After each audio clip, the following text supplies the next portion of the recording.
चोली में नोट काहे खोसे ला जबरी। हई रंगदारी कोइल काम बा, एही से जिला जवार में तो नाम बा। बाबू हो झर जइब झाड़ दे हम घंघरी, चोली में हाथ काहे डाले ला जबरी। हई रंगदारी कोइल काम बा, एही से जिला जवार में तो नाम बा। अच्छा हम भी नजर बसारा बरात के, हम बरात के ना मनबो। हई जिला रोहता सके, हई जिला रोहता सके, बिना छिलले को देबे बास के। हई जिला रोहता सके, बिना छिलले को देबे बास के। बिना छिलले को देबे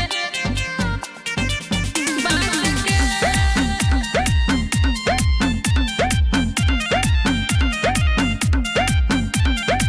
पप्पू पेंटर ज्यादा बोलो ना ताव से, आई बरत बमो के सजी के गाँव से। पहले बाराती घराती सारा खा के, जेरा जुड़ा दो न लहंगा उठा के। पप्पू पेंटर ज्यादा बोलो ना ताव से, आई बरत बा संदीप जी के गाँव से।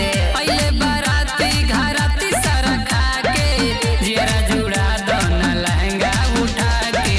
ए सुना रिधि कहे बाबू मोले बड़ी हाथ के, तोरा हाथ के।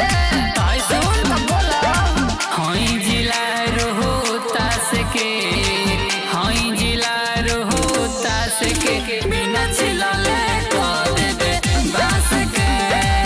हई जिला रोहता सके, बिना छिलले को देबे बास के।